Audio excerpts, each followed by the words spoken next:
വിളിച്ചത്. രാവിലെ 10 മണിയായിട്ട് ഒരാൾ പോലും ഇവിടെ വന്നിട്ടില്ല.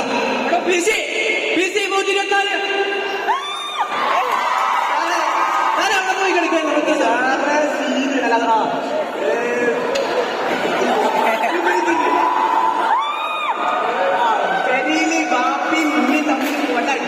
അതിന് താരം എന്തിനാ ബാപ്പാന്റെ വെക്കലാണ് ഷൂ, ഉമ്മാന്റെ വെക്കല മറ്റേ ഷൂ. പിന്നെ ഞാൻ എന്തിട്ടാണ് വരിക?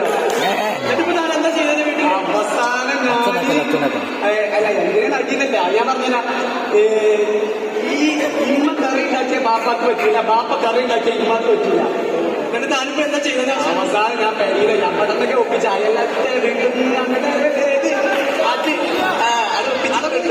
താനാ തൂങ്ങി മരിച്ചതിനുള്ള ലോഡ്ജിന്റെ കേസ് അന്വേഷിച്ചോ? അയ്യോ, അത് അന്വേഷിക്കാൻ വേണ്ടി ഞാൻ പോയി. അപ്പൊ നോക്കുമ്പോ അവിടെ 1ാമത്തെ നില, 2ാമത്തെ നില, 3ാമത്തെ നില ഉണ്ട്. ഈ തൂങ്ങി മരിച്ച നില മാത്രം ഇവിടെ. ലോഡ്ജാണ്. താനാ റോയൽ കോളേജിന്റെ ഗേൾസ് ഹോസ്റ്റലിൽ അവിടെ ഒരു ബോഡി എടുക്കുന്ന പറഞ്ഞില്ലേ, അതിൽ പോയോ? ബോഡി അവിടെ പുറത്തെടുക്കുന്നുണ്ട്. പിന്നെ ഉള്ളിൽ കയറി ഒരു 5 മണിക്കൂർ വിശദമായി പരീക്ഷിച്ചപ്പോ പുറത്തു വന്നപ്പോ സാധനം ബോഡി അവിടെ പോയി.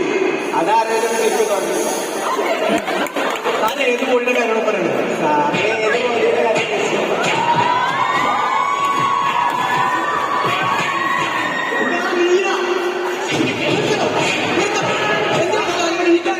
കഴിഞ്ഞ 15-ാം തീയതി 5 മാസം പ്രായമുള്ള ഒരു വൃദ്ധയെ 5 മാസം പ്രായമുള്ള ഒരു കുട്ടിയെ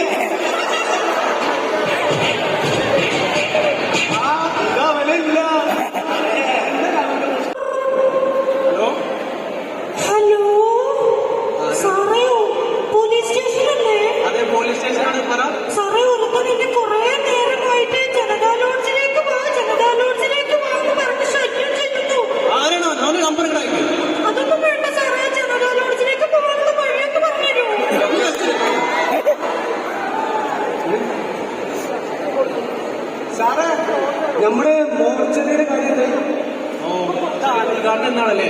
അതെ, മന്ത്രി വരുന്നറിയില്ല. നമുക്കതിനൊരു ശവത്തിന് ആവശ്യമുണ്ടല്ലോ.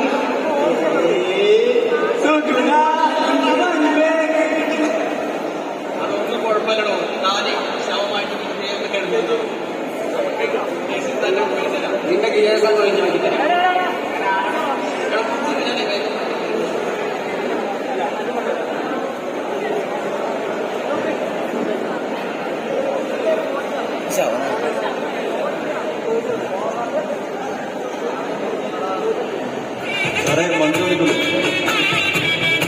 എല്ലാവരും കാത്തിരുന്ന മന്ത്രി ടിങ്കു മന്ത്രി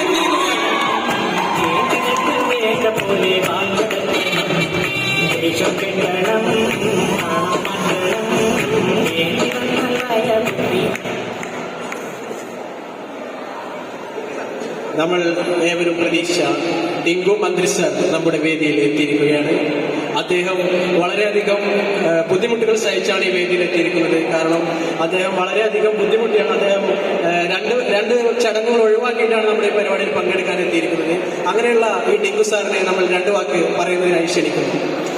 അതിനു മുന്നേ അദ്ദേഹം വളരെയധികം ബുദ്ധിമുട്ടി വിക്രം എന്ന സിനിമ കാണാൻ കുടുംബത്തോടൊപ്പം പോകാനിരിക്കുന്ന സമയത്ത് സാറിനെ 2 വാക്ക് പറയുന്നതിനായി ക്ഷണിക്കുന്നു.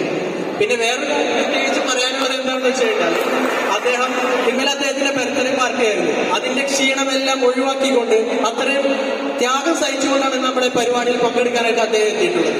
അങ്ങനെയുള്ള ടിങ്കു സാറിനെ 2 വാക്ക് പറയാനായി നമ്മൾ വേദിയിലേക്ക്. വേറൊരു കാര്യം, പട്ടി ഇറച്ചി കടയിൽ പോണ മാതിരി അങ്ങോട്ടും ഇനി ഞാൻ കഴിച്ചോളാം. പ്രിയപ്പെട്ട നാട്ടുകാരെ, ഞാൻ അല്പം താമസിച്ചു പോയി. അത് മറ്റൊന്നും കൊണ്ടല്ല, വരുന്ന വഴിക്ക് ഒരു ബലാത്സംഗ പരിപാടി ഒരു ബാലസംഘ പരിപാടി ഉദ്ഘാടനം ചെയ്യാനുണ്ടായിരുന്നു. അത് കാരണമാണ് ഞാനിവിടെ വന്നിരിക്കുന്നത്. എന്തിനാണെന്ന് നിങ്ങൾക്കും അറിയാം, എനിക്കും അറിയാം, ഇവർക്കും അറിയാം. ഞാനിവിടെ വന്നിരിക്കുന്നത് എന്തിനാണെന്ന് വെച്ചാൽ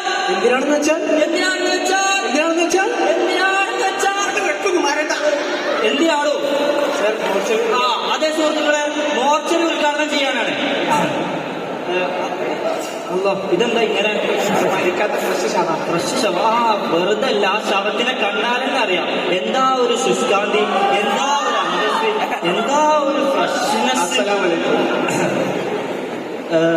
നമ്മുടെ നാട്ടിൽ ഏറ്റവും ആവശ്യമുള്ളത് എന്താണ്? ഒരു മോർച്ചറി.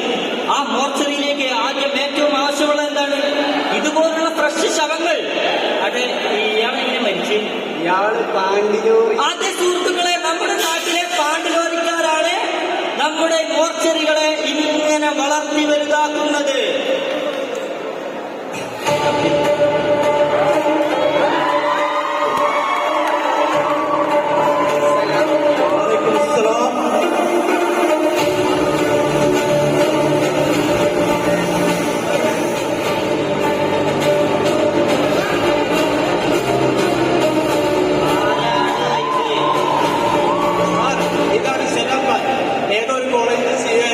അദ്ദേഹം KGF കണ്ടതിന് ശേഷം കോളേജിലെ വിദ്യാർത്ഥികൾ അടിയുണ്ടാക്കാൻ കയറുന്നതാണ്. പാലക്കാട് അദ്ദേഹം ഇന്ത്യയുടെ CEO എന്നാണ് ഇപ്പോൾ നടക്കുന്നത്.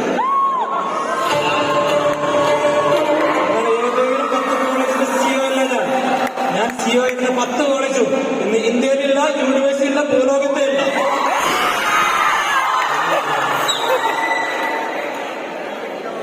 ഒരു അടിപൊളി ഉണ്ടാവുമ്പോൾ അടികൊണ്ടതാരെന്ന് ആരും ശ്രദ്ധിക്കില്ല, അടികൊണ്ട് വീണതെന്ന് ആരും ശ്രദ്ധിക്കില്ല.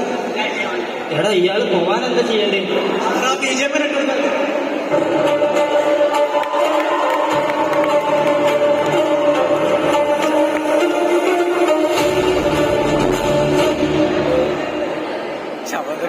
ഇതെന്താ ശവം ഇങ്ങനെ ഇങ്ങനെ തന്നെ കിടന്നേ? ആ, കറക്റ്റാ. അപ്പൊ സുഹൃത്തുക്കളെ, ഈ മോർച്ചറിൽ എത്ര ബെഡുണ്ട്? ഈ മോർച്ചറിയിൽ എത്ര ബെഡുണ്ട്? 14 ബെഡുണ്ട് സാർ. 14 ബെഡോ? 14 ബെഡുള്ള മോർച്ചറി ഒറ്റ ശവം കൊണ്ട് ഞാൻ എങ്ങനെ ഉദ്ഘാടനം ചെയ്യാം? 1, 2, ഓ, അഡ്ജസ്റ്റ് ചെയ്യാം. 14 ബെഡുണ്ടെങ്കിൽ 14 ശവമാണ്. എന്നാലും ഞാൻ ഇവിടെ ഒരു അഡ്ജസ്റ്റ് ചെയ്ത് ഉദ്ഘാടനം ചെയ്തത്. ആ വാൾ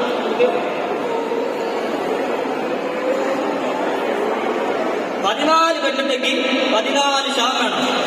ഞാൻ കാര്യം ചെയ്യാം.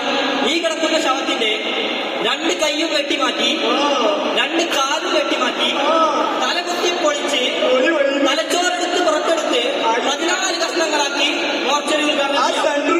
ചേട്ടാ.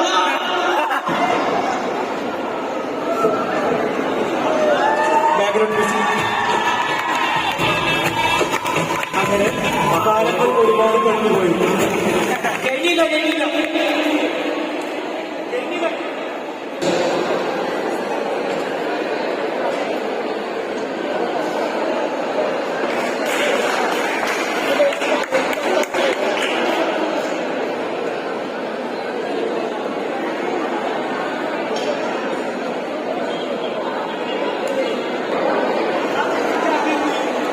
ശേഷം മന്ത്രിയായിരുന്ന നൂറ് സാബ് പാപ്പാന്റെ പണിയെ മാറിക്കൊണ്ടു.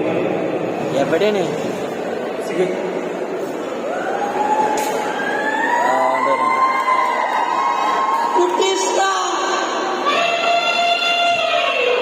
നിങ്ങളോട് ഞാൻ വീട്ടിലടാ കുട്ടീഷ്ണ. എടാ, എന്നെ ചെറിയ മോളെ കമ്പനി നിർത്താൻ വന്ന പാപ്പാനെ ഞാൻ പാപ്പാനെ വിളിച്ചപ്പോ നീ എന്നെ കാലും മടക്കി തട്ടിയില്ലേ കുട്ടീഷ്ണ? മുണ്ടൂലടാ. അപ്പോ നമുക്ക് പ്രോഗ്രാമിലേക്ക് കടക്കാം. ഓക്കെ. അപ്പോ എന്തൊക്കെയുണ്ട്? സുഖമില്ല? അതെ, വലിയ കുഴപ്പമില്ല. മന്ത്രി ആയിരുന്നപ്പോ ഭയങ്കര സുഖമായിരുന്നു. എങ്ങനെയാണ്? മന്ത്രിയാണോ അതോ ആനപ്പാപ്പാന്റെ പരിപാടിയാണോ അതോ എന്താണ്? ഇപ്പൊ എന്ത് ചെയ്യാനാ? മന്ത്രി ഇപ്പൊ കസേരയില്ലല്ലോ. ആനപ്പാപ്പനായിട്ട് അങ്ങനെ പോണ്. എന്നാ നമ്മുടെ കുറച്ച് കുട്ടികൾ കുറച്ച് ക്വസ്റ്റ്യൻസ് തയ്യാറാക്കി വെച്ചിട്ടുണ്ട്, അത് ചോദിക്കാൻ. ചോദിക്കും. ആളെങ്ങനെയാണ്? ആനനെ കുറിച്ച് കാണാൻ ആര്? കുട്ടീഷ്ണ. പിന്നെ കുട്ടികൃഷ്ണൻ തന്നെ. എടാ, അനുസരണ കാര്യത്തിൽ കുട്ടീഷ്ണ ഉണ്ടല്ലോ, ഈ തോട്ടി അവിടെ വെച്ച അവിടെ നിൽക്കും. ആര്? തോട്ടി. കുട്ടികൃഷ്ണനോ? കുട്ടീഷ്ണന്റെ പാട്ടിലുണ്ട്. ഒരു ആനയുടെ പ്രധാനപ്പെട്ട ലക്ഷണങ്ങൾ. ആനയുടെ പ്രധാനപ്പെട്ട ലക്ഷണങ്ങൾ: 4 കാല്, 2 കൊമ്പ്, അതിന്റെ ഇടയിൽ ഒരു തുമ്പിക്കൈ, പുറകിലൊരു വായു. അതല്ല ഈ കണ്ടു കിട്ടും ശരിക്കുള്ള ആനയെ പോലെ ഗുരുവായൂർ കേശവനൊക്കെ പോലുള്ള ലക്ഷണങ്ങൾ വെച്ചു. നല്ല ലക്ഷണമൊക്കെയാണ്. നല്ല ലക്ഷണം. ഇത് സീക്രട്ടാണ്, വേറെ ആരോടും പറയാം. ഒരാളറിയില്ല മല്ലയോ. നല്ല ലക്ഷണമൊക്കെ ആനാന്ന് പറഞ്ഞാൽ നല്ല കറുപ്പ് കറയാണ്. അതല്ല ചേട്ടാ, ഒരു ക്വസ്റ്റ്യൻ ചോദിച്ചോട്ടെ, വേറെ ക്വസ്റ്റ്യൻ. ആന എന്തുകൊണ്ടാണ് ചെവി ഇങ്ങനെ ആട്ടുന്നത്? എടാ അനക്ക് 2 ചെവിയുണ്ട്, നീ ആട്ടുണ്ടോ? എനിക്ക് 2 ചെവിയുണ്ട്, ഞാൻ ആട്ടുണ്ടോ? അപ്പൊ അവന്റെ അഹങ്കാരം, ആനയുടെ അഹങ്കാരം കൊണ്ടാണ് ആന ചെവി ആട്ടുന്നത്. വളരെ വളരെ ചരിത്രമായിരിക്കുന്നത്. ആനയുടെ ഭക്ഷണം കുറിച്ച് രണ്ട് വാക്ക്. ആനയുടെ ഭക്ഷണത്തെ കുറിച്ച് ഞാൻ കുട്ടീഷനെ കുറിച്ച് പറയാം. കുട്ടികൃഷ്ണൻ നമുക്ക് വേണ്ടി. കുട്ടീഷന് ഞാനൊരു ചായ കൊടുക്കാം, 25 ചായ ഞാൻ കുട്ടീഷന് വാങ്ങി കൊടുക്കും. ആര്? ഞാനൊരു ബീഡി വെച്ച 25 കെട്ട് ബീഡി ഞാൻ കുട്ടീഷന് വാങ്ങി കൊടുക്കും. ഓക്കെ. ആനക്ക് അസുഖങ്ങളെ കുറിച്ചിട്ടൊക്കെ എങ്ങനെയാണ്? ആനക്ക് അസുഖം വരും, ആനക്ക് പനി വരും, ജലദോഷം വരും, മൂക്കടപ്പ് വരും. ആനക്ക് പനി വന്നാൽ എന്താ ചെയ്യാന്നറിയോ? ഒരു 150 കെട്ട് പാരസെറ്റമോൾ എടുത്ത് ഇങ്ങനെ ഉണ്ട ഉരുട്ടിയിട്ട് ആനയുടെ അണ്ണാക്കൊക്കെ തിരികെ കൊടുക്കും. ആനക്ക് തലവേദന വന്നാൽ എന്താ ചെയ്യാന്നറിയോ? ഒരു 150 കെട്ടി വിക്സ് എടുത്തിട്ട് ഒരു ബക്കറ്റിലിട്ട് ഇങ്ങനെ കലക്കിയിട്ട് ആനയുടെ മസ്തിഷ്കത്തിൽ ഇങ്ങനെ തേച്ചു കൊടുക്കും. ആനക്ക് ജലദോഷം വന്നാലുണ്ടല്ലോ ചിരിച്ച് പറിച്ചിട്ട് ഊപ്പാടാകും. എടാ ഈ തുമ്പിക്കൈ ഇങ്ങനെ പിഴിഞ്ഞ് ചീരാപ്പ് ഇങ്ങനെ പിഴിഞ്ഞെടുക്കണം.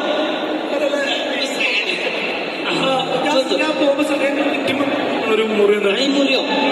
എടാ തൃപ്രയാർ പൂരത്തിന്റെ ശ്രദ്ധിക്കണം, തൃപ്പയാർ പൂരത്തിന്റെ അന്ന് കുട്ടീഷ്ണന്റെ പുറത്ത് കയറിയിട്ട് ഞാൻ ഇങ്ങനെ പോവാ.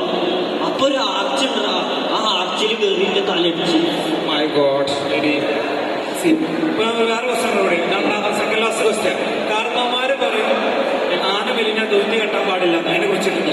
ആന മെല്ലിന് തൊഴുത്തി കെട്ടിയ പശുവിനെ നിന്റെ കരയെ കൊടുത്ത് കെട്ടാൻ പറ്റും. അതൊരു നല്ലൊരു പോരാണ്. പിന്നെ ആനയുടെ സിസ്റ്റമാറ്റിക് ഫുഡിന് സിസ്റ്റമാറ്റിക് തിന്നാ പിണ്ടിടാന്ന് പറഞ്ഞാൽ പിന്നെ പിണ്ടിടിപ്പിച്ചിട്ട് തിന്നിക്കാൻ പറ്റും. ഓക്കെ, വളരെ നന്ദി ഈ നല്ലൊരു പരിപാടി പങ്കെടുത്ത്. നിങ്ങൾക്ക് വേറെ എന്തെങ്കിലും ആഗ്രഹങ്ങളുണ്ടോ? എനിക്കൊരു ആഗ്രഹം, 10-25 വർഷമായി ഞാൻ ഈ ആനയുടെ പാപ്പാനായിട്ട് ഇപ്പൊ ജീവിതം അനുഷ്ഠിക്കണം. എനിക്ക് അവസാനമായിട്ടൊന്ന് ഡാൻസ് കളിക്കണോ? അഫ്കോഴ്സ് നമ്മൾ നിങ്ങൾക്ക് അതിനൊരു റിലാക്സേഷനോട് പരിപാടി ഇവിടെ 2 മിനിറ്റിന്റെ പരിപാടി ഇവിടെ സെറ്റ് ആക്കിയിട്ടുണ്ട്. നിങ്ങൾക്ക് താല്പര്യമുണ്ടോ? എനിക്കൊരു ഡാൻസ് കളിക്കണം. എന്നാ മക്കളെ അവർക്ക് ഡാൻസ് കളിക്കാനുള്ള സജ്ജീകരണം ഒരുക്കി.